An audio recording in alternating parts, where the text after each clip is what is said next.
where we will begin today's Monster Energy NASCAR Cup Series media availability for Sunday's STP 500 here at Martinsville.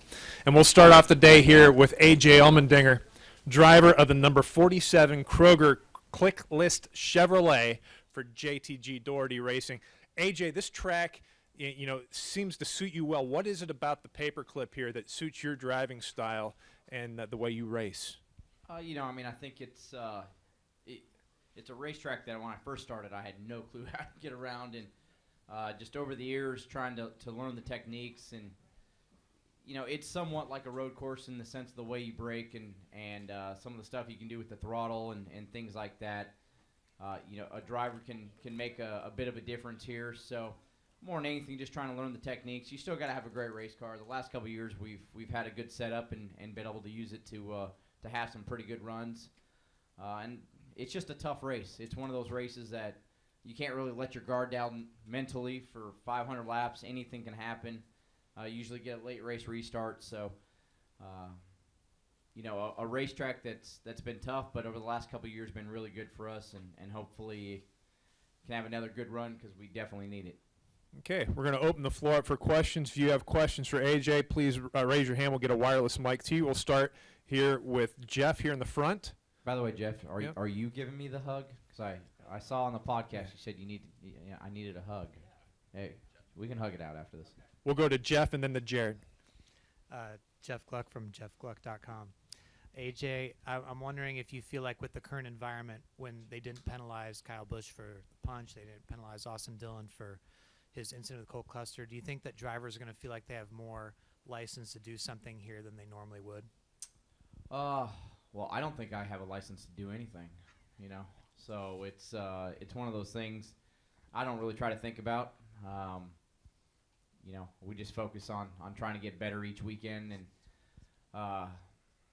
you know, I've never really looked into how they penalize or why they penalize and the differences. I don't know. Maybe my last name's not the right name, so maybe that's why I got penalized so hard. But in the end, you can't control it. You just go do your job. You know, for our race team, I thought the West Coast, we learned a lot of stuff, although the results maybe didn't show it. Fontana, we had a better run. But, you know, stuff happens. You can only do what you can do and try to get better. So that's what we're trying to do right now is focus on that. You know, we know we're in a big hole. And, you know, the good thing is we don't have to look at points because we know we're really far down in them. So we just got to go out there and get some good finishes and hopefully get a win. Go next to Jared and then to Bob.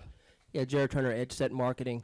AJ, how do you think stage racing, particularly on the road courses and especially at Sonoma, is going to affect things from both a driver standpoint and from an entertainment standpoint for the fans?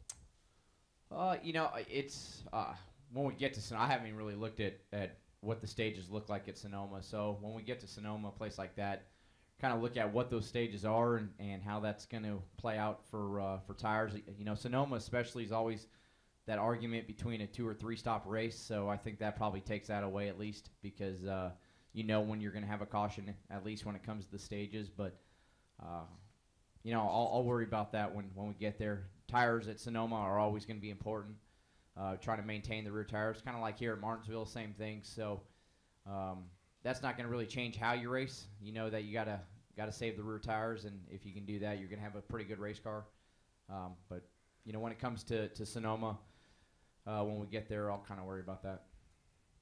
Go next to Bob. Bob Hockris, ESPN. Have you used a biometric device, and have you learned you learned anything from it? A what? The biometric device, the heart monitor. So you know the wrist. It's too much technology for me, Bob. Okay, so you're not wearing the. No. Okay. No, I know when it's hot in the race car. I can tell you that. I can tell you my body's You real know hot. your heartbeat. Yeah, I can tell you my body's really hot. In the Phoenix, it was really hot. I haven't got to that type of technology yet. This doesn't happen by itself, Bob. You see this? You know, this takes work, so, you know, I got you. Another one of the well-oiled machines of the Monster Energy NASCAR Cup Series. Yes. That's right. Go next to Kenny. Kenny Bruce with NASCAR.com. AJ, if you guys don't get on the track today, does that make a big difference? Does it make more of a difference not being able to practice at Martinsville as opposed to like a Texas, or does that have any impact on it? I'm going to tell you, we really are going to need to practice at Texas. Just throwing that out there. No, I more want to get on the racetrack to qualify. I don't want to start 30th on Sunday, so that's a bigger deal. I think it really comes down to today. Tomorrow, at least when I looked at it, looks pretty good. Martinsville is a place usually that Friday practice is you can run laps for race trim, but you're really focused on outright qualifying, and this place doesn't really rubber up until you get some heat in the racetrack and you get a lot of cars on Saturday. So I don't think if we didn't practice today is going to mess up kind of race trim practice, because you don't really get a general idea of what your car's going to do until about halfway through Saturday when the rubber finally kind of starts to build up. And being a new right side tire, from what I've heard, you got to really figure out if it is going to rubber up. We've had tires here in the past that really build rubber on the racetrack, and we've had at times where the track looks clear and it just kind of powders. So I think that's is Saturday's used for that. I just, for our race team, I want to get on the racetrack to be able to try to qualify. We'll go next to Chris Knight and then to Caleb. Chris Knight, catchfence.com. AJ, I was just curious if going to two teams has contributed to the team's performance woes this season. You probably have to ask Tad and Ernie, Ernie Cope, and get a general idea of inside the shop. I don't think so. I think it's more this aero package. For our team like ours, every time NASCAR changes the aero package, it's tough because we don't have any wind tunnel time, really. So at times we're going out there and testing, and that's kind of what the last 3 weeks have been, is really trying to test on, figure out what type of setup this aero package is. To me, at least for our race team, this package is way different than the last couple of years, where they took off some downforce, but it seemed like generally the setup was still the same. This aero package seems so front heavy on downforce compared to rear, even though they've taken off both ends. They've taken a lot off the rear, and that's where for our race cars we've really struggled is figuring out that happy medium of still having some rear grip in the race car, but getting it to turn through the middle of the corner. So, we had brand new. Every car's been brand new. It's not like we're using older stuff because we brought in a second car. Both sets of teams have brand new race cars. Tad and Jody have put the effort in. We have great sponsors. I think it's just this aero package and us not having any wind tunnel time to figure it out, and we're having to figure it out on the fly on the racetrack. So, as I said, the West Coast swing results-wise was not great, but what we learned from basically Atlanta to last week was a big difference in setup. So that's where we're working hard on and trying to figure out. But in the end, both of our cars have been about the same. Chris and I, it's been nice for me with struggling to have Chris there to be able to bounce ideas off him and see what he feels. So that's helped a lot for me in general. So we both just got to be better. And to me, I think the field's gotten tougher throughout the middle of the field. If you look at it, adding a furniture row car is built another car in there. Obviously, Ganassi's a lot faster this year. The Roush cars have gotten better. So everybody's just stepped up. We need to do the same and keep fighting and really just keep grinding away. That's what's tough about it. You got to keep grinding and just keep getting better. We're going to go next to your back right to Caleb. Caleb Whistler, Speedway Digest. 5 races into the season, the eyeball test of the aero package is not looking good, and the number of quality passes for the top 15 haven't looked good. What changes would you like to see NASCAR make potentially later on in the year or for next year? I'd just like them to stop changing stuff. I mean, it's tough on us.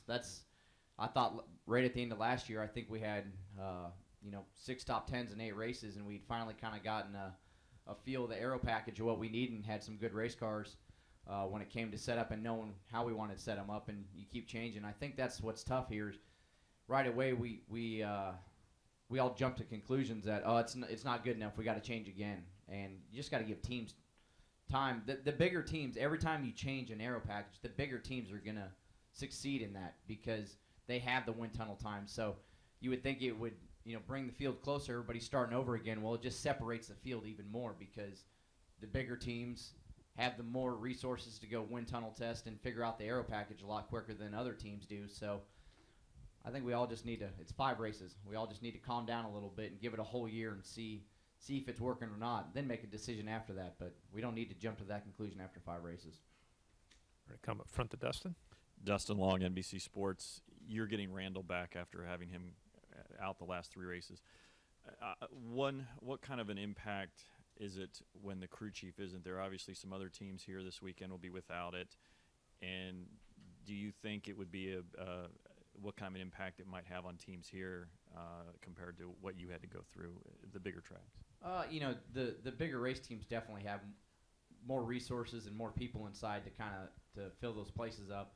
But Randall being out was a difficult challenge, but Ernie Cope did a fantastic job, and obviously Ernie's got the experience level to know how to do it. And I felt like over those 3 races, our practices went really well.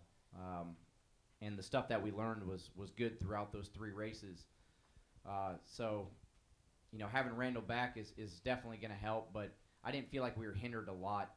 That was the reason why we struggled, was the fact that just Randall wasn't there. We're just struggling because we haven't figured out the aero package yet. So, but it's going to be nice to have him back and for sure allow him to get back to the racetrack. You could kind of see, back at the shop, he was kind of chomping at the bit. So this is a place that he loves. We've had good success here, and this racetrack just to him personally means a lot. So I think this is a good racetrack for him to come back at.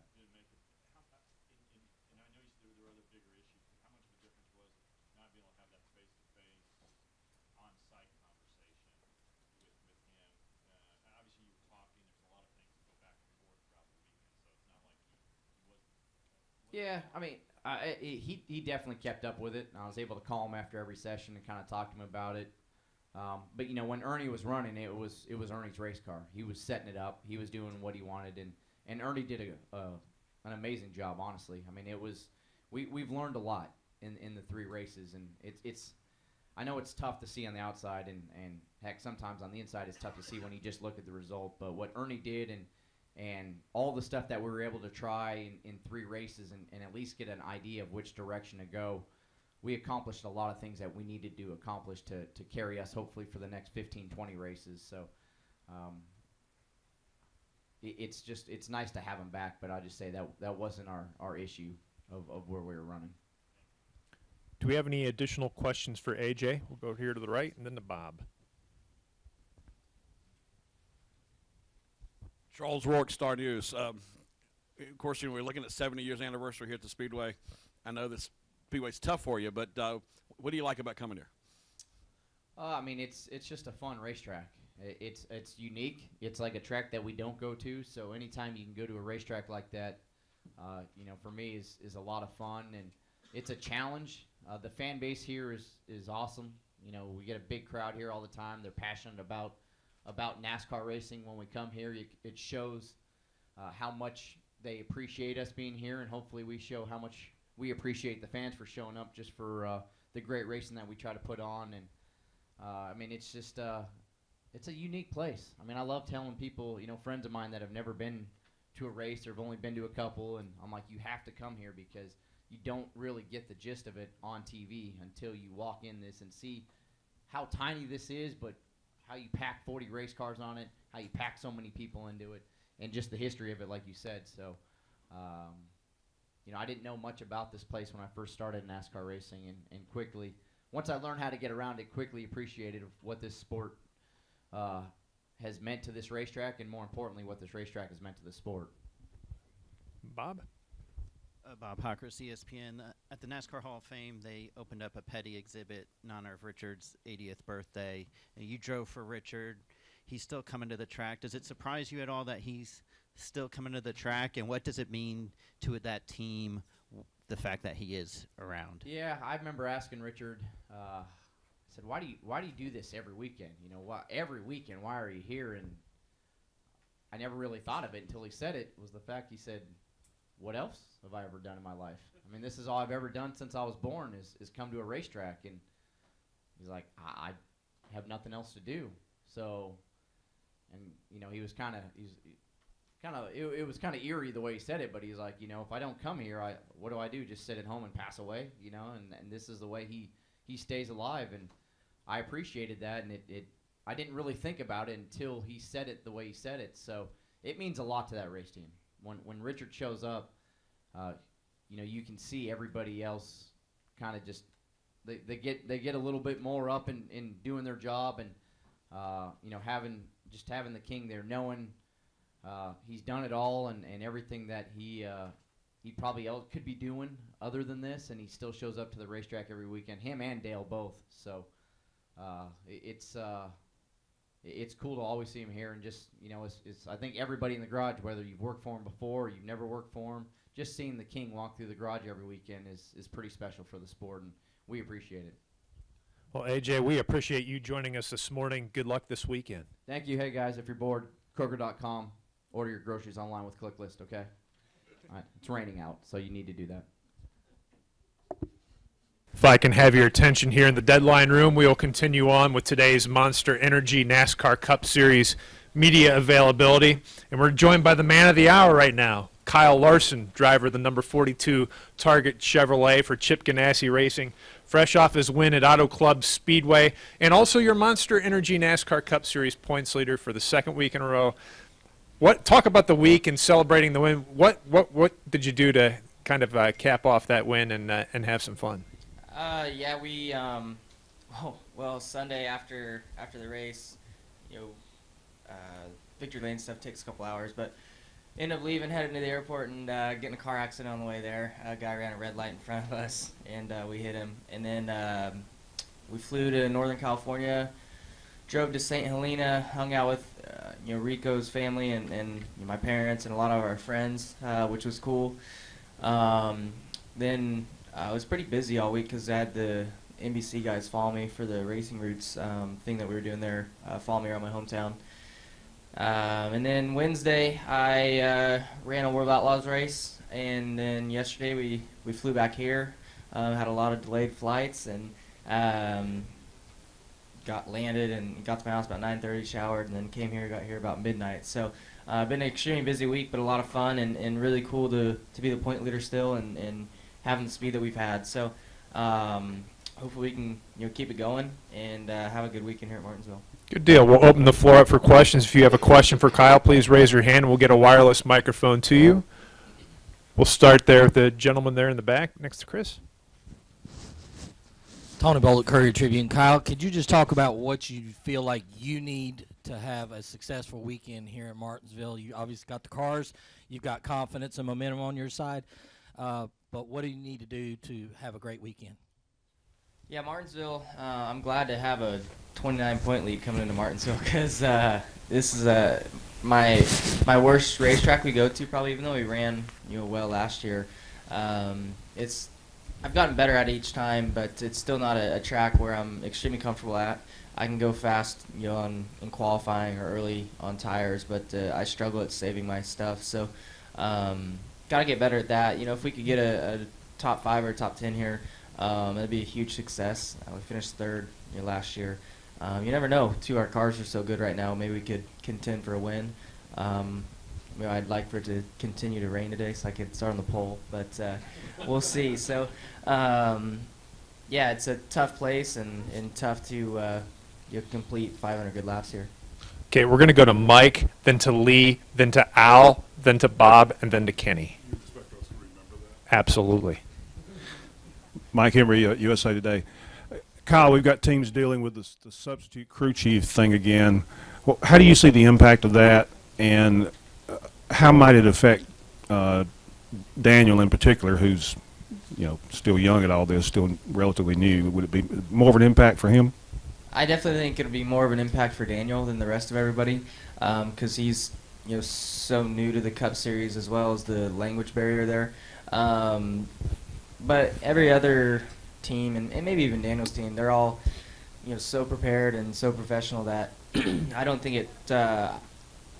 Obviously you want your primary crew chief there, but like I said, everybody's so prepared and smart, and even on the race weekends, the primary crew chief is still here somewhere, helping out. So the substitute crew chief is really just there to kind of help call the race. So I don't think it's as big of a deal as what people make it out to be. Go to Lee, then to Al, Bob, Kenny. Lee Spencer, Motorsport.com. So what exactly did happen with the car wreck? I mean, what's how did that all unfold?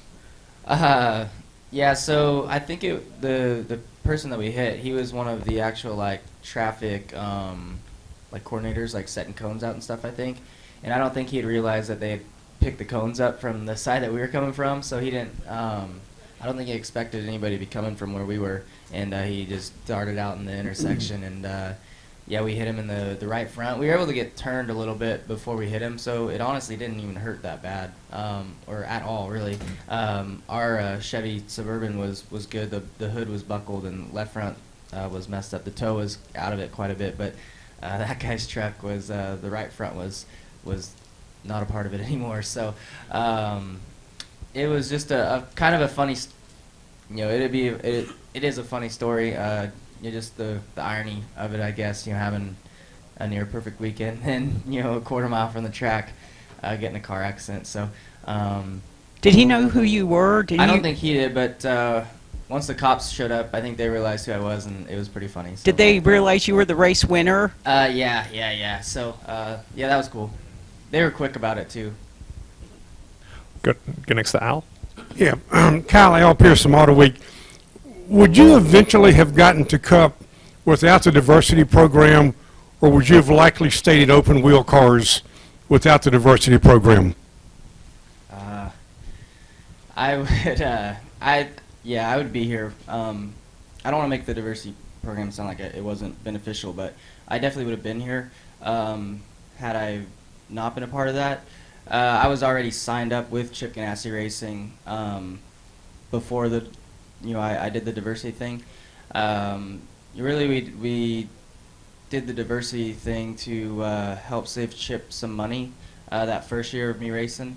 That way he didn't have to fund a full K&N program out of his pocket. I was able to go run for Rev Racing and save him, probably at least $500,000. So it was still good for my career to get that experience and be with a good race team and win some races in a championship that year. But yeah, for sure, I was already under contract with Chip, and if they had to, I'm sure he would have flipped the bill, but it saved him some money there in the beginning. But would you have run his open wheel program or his stock car program?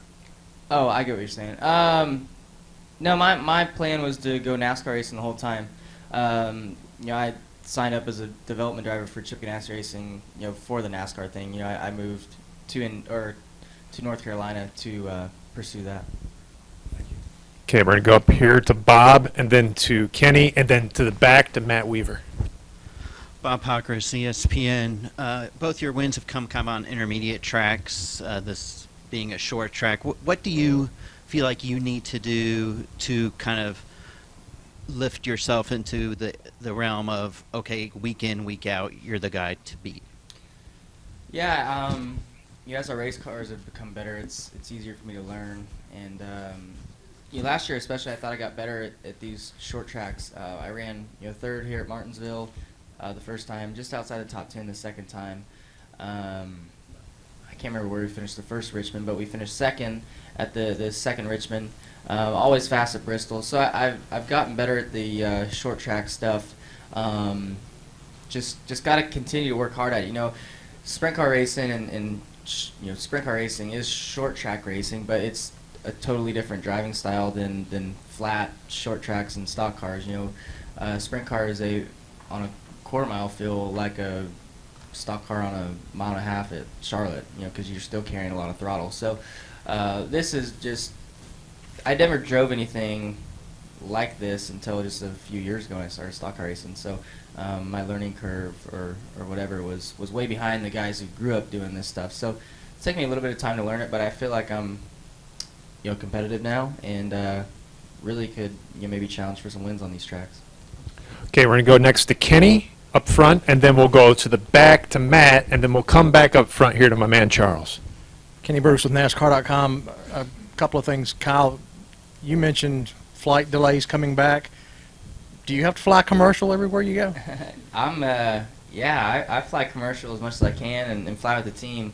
That's a lot of money to be private flying, especially the West Coast. So, I'm cheap with my money when it comes to flying. So, and I like to rack up the miles so I can maybe get some free trips down the road. So, yeah. Okay. One other thing. There's been a lot of talk about you running races outside of of the cup level stuff. Because you're the points leader and you've pretty much got a spot in the playoffs locked up and everything, do you see where your standing is in the Cup Series impacting your schedule outside of Cup? No. Yeah, I've got a deal with Chip where I can run 25 races, so I'm gonna fill all 25 of those up this year, and I enjoy doing it and had a lot of fun racing Placer this week, and I get, especially now, I get asked that question all the time. When are they gonna shut you down? But I feel like everybody needs to encourage me and others to go race at your local short track and all that, because I feel like we've lost touch with our grassroots race fans, and I really think with me going back and doing that stuff, and Kyle Busch going around late model races throughout the year, it really kind of gets those local guys, local fans, back excited about NASCAR, where I feel like the last decade or so they've kind of lost touch with it. So yeah, I feel like everybody should, instead of making Chip and Felix feel like they have to shut me down, should encourage them, because it helps our fan base out. Okay, we'll go to Matt and then to Charles. Matt Weaver, Auto Week here in the back, Kyle. Two things for you. One, for years we've kind of talked about in the NASCAR community a race car that evolves to the point where we lose more and more of the aero dependency, where the leader gets out in front, or where if you have damage you can still survive that. Last week Keselowski took a car that was beat up pretty bad and drove it all the way to second. Are we now at the point to where we have cars that are more mechanical grip dependent than aero dependent, and is that a good thing right now? Yeah, I think the racing's good right now.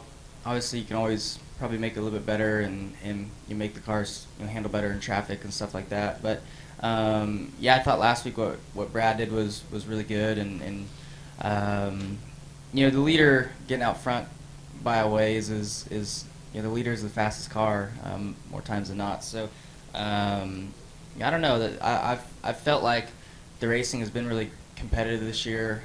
Watching the races back, the pack seems to be a little tighter for longer. So yeah, I don't know what the race fans think of it, but I know I think the racing's been good, and hopefully it continues to get better. And secondly, you come from dirt racing, short track racing, where there's a choose cone. Martinsville, the bottom line is so important. Do you think a choose cone for short tracks would be kind of a cool way to let the drivers kind of control their own destiny inside or outside?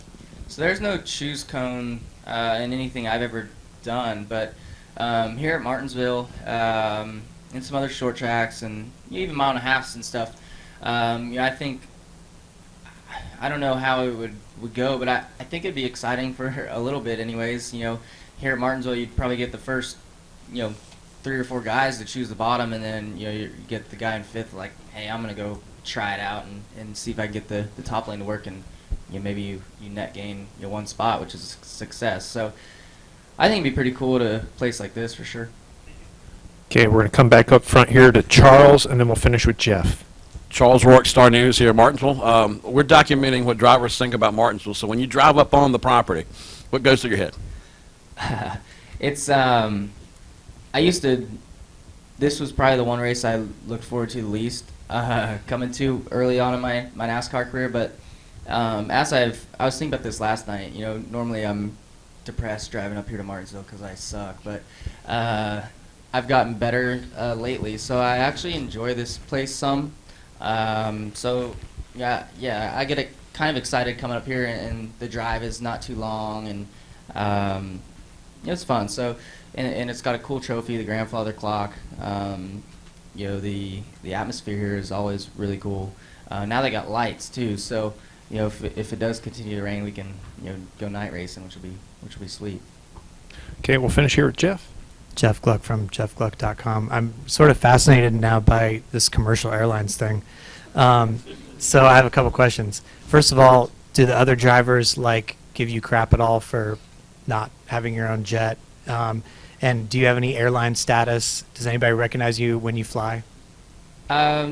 Recognize maybe just a little bit, but I'm better now. I'll purchase a first class ticket now, but a couple years ago, I know Stenhouse and Danica, obviously, she's a very wealthy person, but she didn't understand why I would purchase a coach ticket And when coach is $120 versus first class being $500, I mean, I'm going to save that money. So, but now I fly first class, and two, Owen's older than 2 years old now, so you have to purchase him a seat, which really stinks. But yeah, it's I'll fly commercial as much as I can, especially to the West Coast stuff. Unless you do have your own jet, I think commercial's better. The team plane, you have to stop to refuel, no Wi-Fi.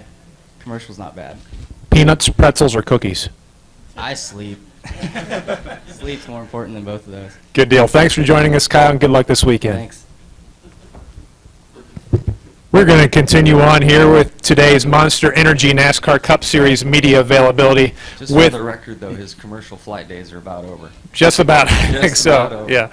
And somebody could speak on that is Jimmie Johnson, driver of the number 48 Lowe Chevrolet, who has won 7 Monster Energy NASCAR Cup Series championships and 9 of those grandfather clocks. Where's number 10 going to go if you win it this weekend?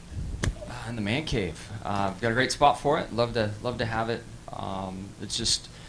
It was fun listening to Kyle. One, just his honesty about a few different topics, including this track. I used to drive up here depressed and not excited to compete here, and then it clicked. So I would anticipate that happening for him before long. He's just too talented of a driver, and so many different types of vehicles and tracks for it not to work for him here. And I think my background, once I figured out how to drive this place, has lent me all this success, and has really been kind of the backbone to it all. So looking forward to a great race. Last fall went very well for us here, and looking forward to a good race this weekend. Okay, we'll open the floor to questions. We'll go with Reed, then to Lee, and then up here to Mike, then Bob. Reed Spencer with NASCAR Wire Service. You talk about learning to drive this track. Why is it that you simply can't tell somebody what the methodology is and have them duplicate it? Do they really just have to feel it on their own? Yeah, for me, it took being lapped by Tony Stewart to figure it out. And then I followed him and got myself back on the lead lap and had a decent finish. I came here and tested with the 24 and had Jeff, working diligently with me to figure it out, and it didn't click. Looking at the data, he'd hop in my car and go faster. It was just frustrating, and then it finally clicked. And it's one thing to create short-run speed, but there are some little things here in the rhythm that can just chew up tires and wear the tires out and make you drop back way too fast. So, it's been great because I feel like once you understand how to get around here, it's something that you can keep for a long time, regardless of tire generation of car. The test of time, it really stands up here on this small track more than anywhere. Lee Spencer, Motorsport.com. 2 questions. First of all, Kyle Larson, Kevin Harvick took some crap I guess it was on Tuesday night, because on his new radio show he said that Kyle's the best driver to come along since Jeff Gordon. And of course, people brought your name up. They brought Kyle Busch's name up. What kind of potential do you see out of Kyle Larson? I see a ton of potential. He's a great talent. His love for racing, I think, it's a great story to see play out, and to see the reaction on his face, the way he describes his childhood. With social media today, I guess I'm working towards a picture of seeing him getting autographs from Jeff Gordon and other drivers. So to have him really live the racer's dream and grow up as a fan and racing locally and making it to this point, I think it's an amazing story. And then we've all known that he's been highly talented, and just waiting for him and the team to get to their winning ways, and it looks like they're there. With all the top 2s and then cleaning house last weekend, he's well on his way. And secondly, your own team has been under scrutiny for deciding not to qualify last week. On the other side of that, people have said, well, this might be the Chad Knaus's latest trick. On the other side of that, you got a full dose of what it tastes like to start from the back, even though you had fresh tires, and getting damaged early on, trying to come back from the front. Can you kind of explain to people why it might not have been the best strategy after all? It would have been fine if I didn't spin the 2-car out, get in that traffic situation. I guess he had some damage, and I just misread my momentum, and I think they're 3 or 4 wide in front of me, and just didn't turn out as I had hoped or planned. Without a doubt, yeah. I mean, we didn't do ourselves any favors by missing qualifying. I mean, sure, we started on stickers, but I think Logano did as well, and he got just inside the top 10.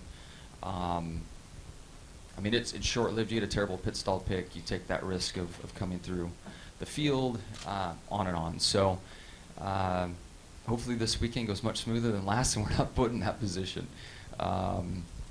So we're just on to the next one, I guess. Yeah. Okay, we're going to go to Mike, then to Bob, then to Kenny, and then to Vaughn. Mike Embry, USA Today. We've had some sort of surprise winners so far, and we've had some people who normally win a lot who surprisingly have not won. Not to point out any particular people, but what's going on, and how do you stand on that progress line? Yeah, progress line. I mean, I feel like our cars are in good shape. You know, we always want to be better.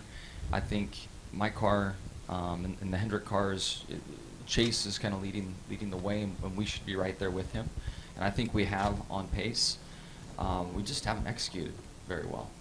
I've made mistakes. Teams made mistakes. We've had some pit calls not work out in our favor, strategy, pit stops. So we just got to stop making mistakes. I mean, that's really where we're at. And I think we'll have a good run. I mean, we ran well at Phoenix, although we had some stuff to overcome and then some short runs at the end that didn't play out, and we ended up 9th. So I think that's much more indicative of where we're at. I think we're right on the edge there of a top 5, top 3 car. Just got to stop making mistakes and ring the bell in that area, and then work forward and try to ring the bell for winning the race. Are you surprised we've had some unexpected winners? I don't know if I'd call them unexpected. I mean, when I look at Phoenix, you know, it's a great track for Ryan. I'm happy for RCR and for Ryan to get back to victory lane. So it was a risky call, and it played out, but I'm not surprised. I'm not surprised Kyle Larson's winning. Trying to think of the other ones. I've been so far back, I haven't paid attention to who's been in the victory lane. Okay, we're going to go next to Bob, then to Kenny, then to Yvonne, and then to MRN. Bob Pocker, ESPN. Obviously, a lot of talk about Kyle Larson and how well he's run. I'm curious for you, when was the point where you felt like week in, week out, that you were among the cars to beat in your career? You know, we were fortunate to come out and be competitive early. I would say in my arc, in my rookie year, the race in Atlanta, which I don't know, it was 3rd or 4th race of the season maybe. I'm trying to remember back then. It changed around so much. But I remember running the top 5 Atlanta, a lot of green flag runs, all the big dogs around me. And I had that moment where, like, I can do this. I can be here. It's one of the most difficult tracks. I ran here all day. And that was a big confidence booster for me moving forward. We won in California, I think we won California Dover. And between the 2 Dovers or something like that, we had a tough span that took my confidence back away. And then we came back and won in Dover in the fall, and it brought it back. So I guess winning certainly helps, but it's amazing how quickly, you know, your confidence can be challenged, especially when you're a young driver and a newer driver on the circuit. But the moment for me was really early in my rookie year at Atlanta. Okay, next to Kenny.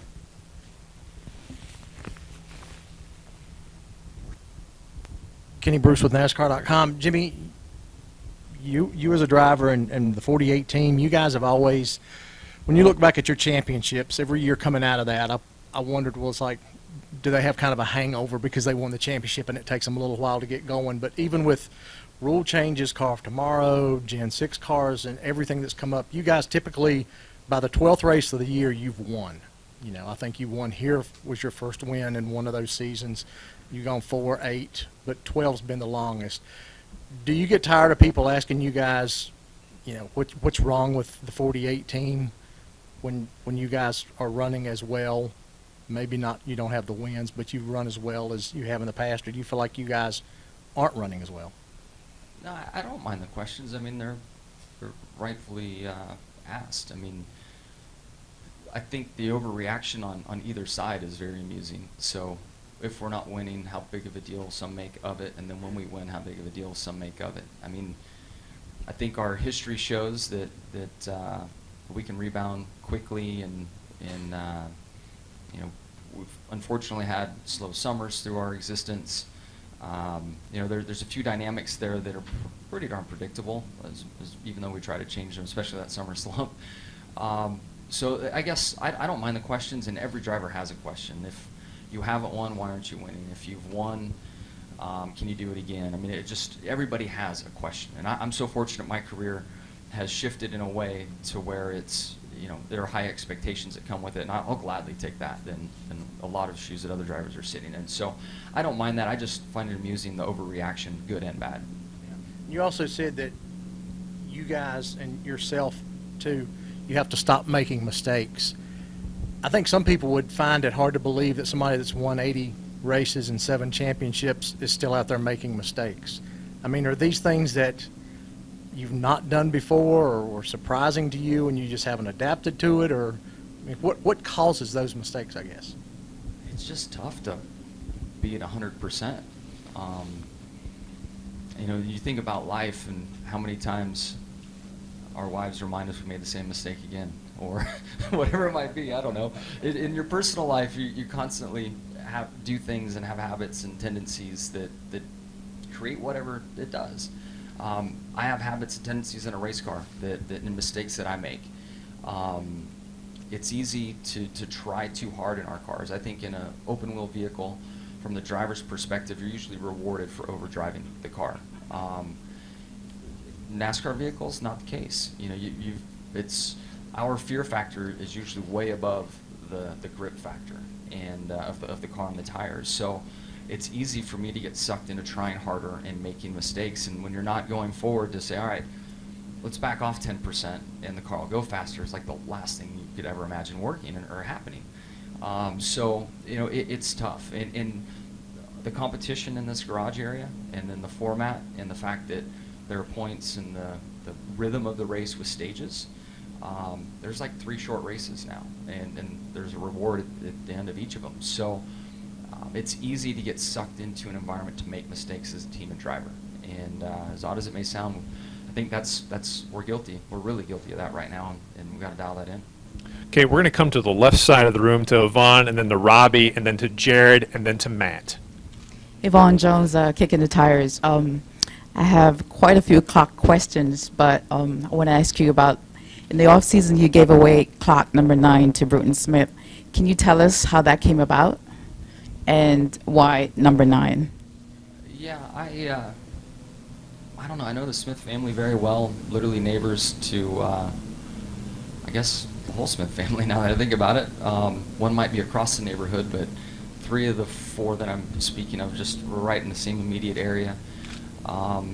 Know them all very well. I was trick-or-treating with Bruton's son Scott and his family, and my family, and ended up talking to him on the phone and wishing him, you know, a happy Halloween and just saying some, you know, hellos and friendly stuff like that. And I could tell in his voice that he really, really liked the Martinsville clock and the fact that we won our 9th. And it just dawned on me. I'm like, this man I think he'd really appreciate having this trophy in his house. So I asked him if he ever had a clock or had a driver give him one, and he said no. And I said, well, let me be the first. It'd be an honor to give you that trophy. And not long after, once the trophy was built and put together, we were able to take it to his house, put it in his foyer at his home, and just have a cool moment. So I'm just very appreciative for what he has done for our sport. All of us know, but I think when we look back at the history of our sport, he's mentioned later in the conversation, but he's very much one of the reasons why our sport's where it is today, with his vision of motorsports and his love of motorsports. Jimmie, would you say that number 9 was most special for you since it got you in the championship round? Yeah, I don't know. I'm trying to relive them. The one that the one with the plane crash sticks out. Definitely not from a special standpoint, but just as far as so vivid in my mind, and knowing that I've won on the day that we lost so many. You know, winning in Martinsville really set us up last year to go on and win the chase, and started a fun and very meaningful journey in remembering those on the airplane, especially Ricky Hendrick, and led us to that championship. So I guess from a positive, upbeat standpoint, yes. But the vivid one in my mind is still that. It was a lot the day, kind of like today, where it was just overcast and rainy, and we ended up winning. So I can't get that one out of my head. Okay, we're going to go next here to Robbie, then to Jared, and then we'll close out with Matt. Robbie Mays, MRN. Jimmie, next week, Texas Motor Speedway, a little bit different than when you guys were there in the fall. Have you talked to anybody about what to expect next week? Have you been out there? Have you seen the track? What are your thoughts going to next week's race? I saw something online with Chris Buescher driving a pace car, something around the track, and 3 and 4 looks like I would expect, but 1 and 2 has changed quite a bit. And after watching, I'm excited. I'm not sure where we'll run and why we will run there, but it's a much different turns 1 and 2, and I think brings some fun excitement to that track. Obviously, with our successor, I hate to see it repaved and hate to see all the bumps gone and all that went with it. Worked so well for us, but I'm excited to get there next week and see what it kind of provides for us. Yeah, Jared Turner, Edge Set Marketing. Jimmie, as someone who has won, a lot of 500 and 600 mile events, is there a secret? What's the key to doing that and your success in those kind of races? And then I had just one quick follow-up. Yeah, there's a flow to those races, and I think that stage racing is really changing that. There's a rhythm of all the vehicles on track and strengths that cars have, which lead the team to pitch you at certain times and to kind of steer the race in a way to benefit you and from a strategy standpoint. And with the stage racing, that's Chad and I were just talking about this the other day. That opportunity doesn't exist. I mean, you have a run and a half, a break, a run and a half, a break, generally speaking, and then maybe 2 stops at the end, where you have a chance to run out the fuel in the car and see who has short run speed versus long run speed, and when to pit and how to play that game. So it's changed things a lot, and that flow that we've been so accustomed to and that we've been really able to take advantage of doesn't seem to be there. It's like 3 short races right now. And my follow-up was actually about stage racing. Looking ahead to the road courses and Sonoma in particular, as crazy as the road course races have been in recent years, how do you anticipate stage racing perhaps making it even crazier? The tracks where there's a lot of cautions, the stage endings another caution, and I don't think it has as big of an impact. But tracks where we would typically have a lot of green flag runs and you could develop that rhythm, that's where you'll see the biggest impact. So we typically do have a green flag stop at Sonoma, so I think it will adjust the flow. But at the end, it's going to be a slugfest as always. Okay, we'll close it out here with Matt. Matt Weaver, AutoWeek.com here in the back, Jimmie. Sometimes late in these races, you could have a really good car, you could have the team to beat, but you could be at the whim of bad luck because you're forced to start on the outside. The late model race here every year has a choose cone where you can choose either the bottom or the top. Is that something you would like to see implemented for cup races at short tracks like Martinsville, Bristol? The leader gets his choice. And I guess I've never raced with a choose cone, but I would imagine you'd have 40 deep on the inside lane if that was the case here. And I don't know how they regulate it, but I don't know. Certainly worth looking at. It seems that we're looking at anything and everything these days. But with all that being said, I lost a race to Tony Stewart when we restarted on the outside. I led most of the day and thought I had the thing in the bag, and he rallied around the outside and got the job done. So the year he went on to win the championship. I don't know. I haven't put much thought into it. We're in such a rhythm of the way things exist now, and trying to figure out how to get down, or at some tracks how to start in the outside lane, whatever it might be. That I guess I'd have to look into it to give you a real answer on it. Yeah, basically what you would see is like the first 5 or 6 would all choose the bottom, but you have that guy who's like, you know what, maybe I can start second and pick 1 or 2 off on the restart, and that's kind of the strategy there. Interesting for sure. I guess I need to dig in and look a little more into it. I'm not real familiar with it, but man, to be 5th or 6th in line and get a shot at the front row would definitely make things interesting. Well, Jimmie, we're now going to choose to let you go so you can get ready for Monster Energy NASCAR Cup Series practice. Good luck this weekend. Thank you, everybody. Okay, if I could have your attention here in the deadline room, We will begin our media availability for tomorrow's Alpha Energy Solutions 250 and the NASCAR Camping World Truck Series. And we're joined now by two drivers with special connections to Martinsville Speedway. First, we have Timothy Peters, driver of the number 17 Red Horse Racing Toyota for Red Horse Racing. And we have Harrison Burton, driver of the number 51 Dex Imaging Toyota for Kyle Busch Motorsports. Timothy, I'm going to start with you. How special is this place in your heart when you come here every year? How special is Martinsville Speedway to you? Yeah, it's real special because it's home. Everybody in the garage area wants to do well at home, you know. I was able to get my first win here in '09 and winning the late model race in '05. But more so want to win now that they're giving clocks to the truck winner. We were the last one to not to get the clock before they started giving away the following year, but at that point, you know, we were able to join the club, I guess you could say, and the win column was marked on our result page. So, you know, I just love coming here. This place has a lot of history, and now with the lights, puts a little added twist on it. And who knows, maybe today we'll actually see vehicles on track under the lights.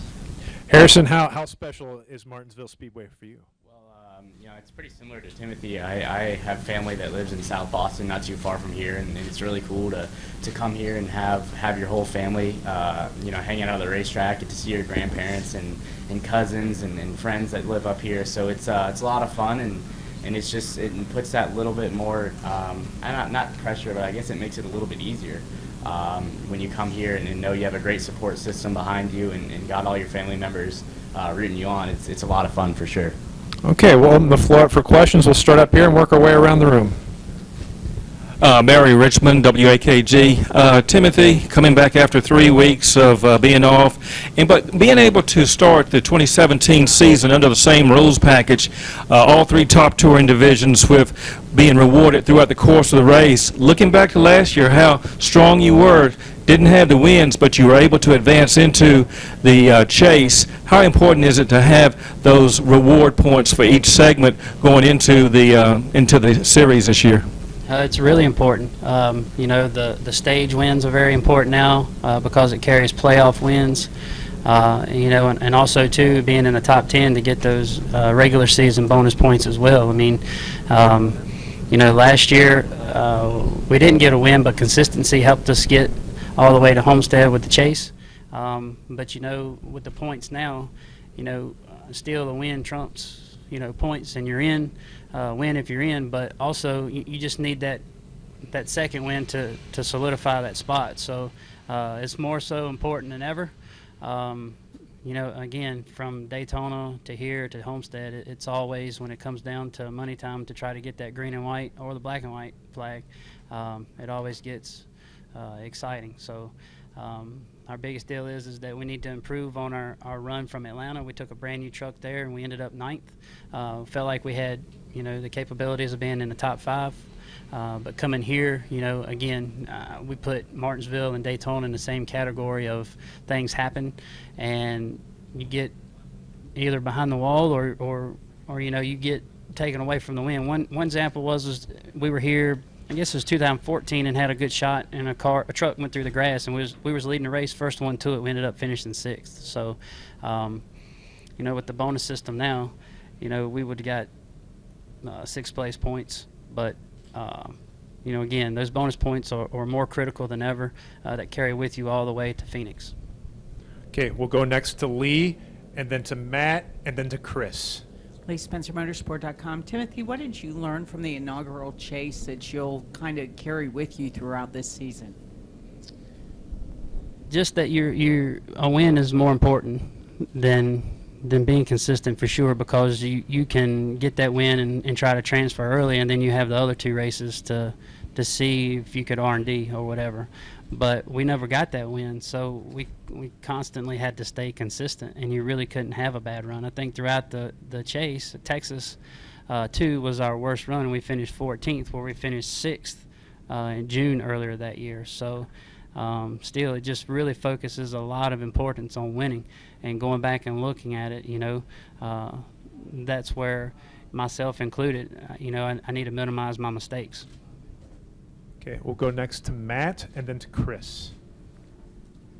Matt Weaver, AutoWeek.com. Finally, two guys that know what a choose cone is from short track racing. I've been asking some of the Cup guys about using it here for the Cup race or at Bristol or other tracks where the top and bottom have two different results. How do both of you guys feel about using that at the national touring level for the truck race, for the Cup Series, etc.? Well, I think the choose cone brings an element to races that's really, really cool.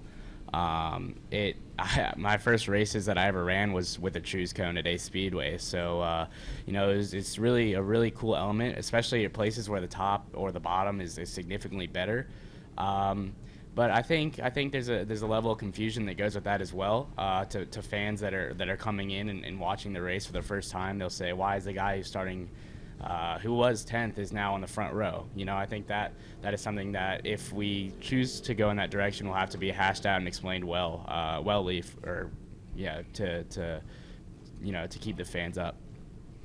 I think it would be a pretty cool twist. Last week at South Boston, we had two late models there racing with Brandon Pierce and Bobby McCarty, and one example was that with the fresh pavement, a lot of people didn't really want to get up on the outside. Coming down to one to go, the cone is out. You know, everybody was choosing the inside. We elected to ask him to take the cone, and he went all the way to fourth on a green-white checkered. You know, I would rather have that track position of fourth and maybe have an outcome to finish fourth or fifth versus starting the race in seventh. So it would be a good twist maybe to try it here, but you know, with the outside groove not working, I think it would probably be, if you add the cone and tried it here, let's say you tried it with the trucks, then I would say maybe put the VHT down up top like Bristol has put in the lower groove. That way it gives that outside line a chance to race with the bottom line. Go next to Chris. Chris Knight, CatchFans.com. Timothy, I was just curious your thoughts on the NASCAR Camping World Truck Series going to Las Vegas twice next year and supposedly going to get another race early in the season, and then maybe New Hampshire coming off the schedule. I think it's great. You know, I'd like to see the truck schedule get back to 25 like it was, you know, years ago. You know, I love going to Las Vegas. You know, don't really spend a lot of time in the city. I just love the racetrack. I've had a lot of success there. We've been able to win. You know, the older that the pavement gets, it still produces a lot of great racing. It has a lot of character with the bumps in 1 and 2. So I think it's a good move to carry the trucks there, and I think it'll be some great racing. I think the front end, I understand the front end of the schedule being gapped, you know, to try to help finances for all the truck teams across the board, but I feel like maybe they're too gapped. You know, like we've been off for 3 weeks, and we race tomorrow, and we're off for 5 more. You know, it'd be nice to have some races in there. So, you know, I feel like truck racing is the best racing out there, and not that nobody forgot about it, but you know, 5 weeks is a long time. It's like an eternity for me.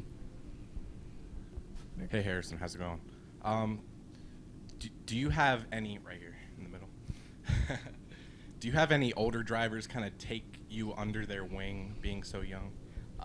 Yeah, for sure. You know, I got a great group of teammates with Christopher Bell being the most experienced of those guys, and he's really great about teaching me everything about the trucks and all that. But also, I have a great support system of guys that are you know, have or are currently racing in the top level of our sport. I have obviously a great connection with my dad, and he teaches me a lot week in and week out, not only about, you know, on the racetrack stuff, but just character and being your own person and all that great stuff. I also have obviously a great connection with Kyle Busch. He is obviously the team owner, and it's in his best interest for us to run well. So I think that he's really, really great about coming down and helping us out. And another connection I have is Kevin Harvick. I'm a member of KHI Management, and that helps me a lot. But Kevin is also, you know, just like my dad or Kyle or Christopher, just one text or phone call away, and I have all this great resources, and it's definitely important for me to utilize it all. Any additional questions for either one of these gentlemen? I have one final one. So, Timothy, you talked about winning here before the grandfather clock was handed out. This question is to both of you. If you win here at Martinsville, where is that grandfather clock going to go? We'll start with you, Timothy. My mother claimed the 05 clock, and so she has one, and my wife is really wanting one. So, happy wife, happy life. There you go. Harrison? Well, I don't have a wife to worry about, so I'll I don't know. I think it might be too heavy for my room. My room's on the second floor of our house, so it might fall through the floor. So somewhere down in my dad's trophy room, maybe I can cover up one of his trophies and brag to him about it. But we'll see. We got to take it one step at a time, and hopefully come home with a clock. But you never know. Well, gentlemen, thanks for taking the time for joining us today, and good luck tomorrow.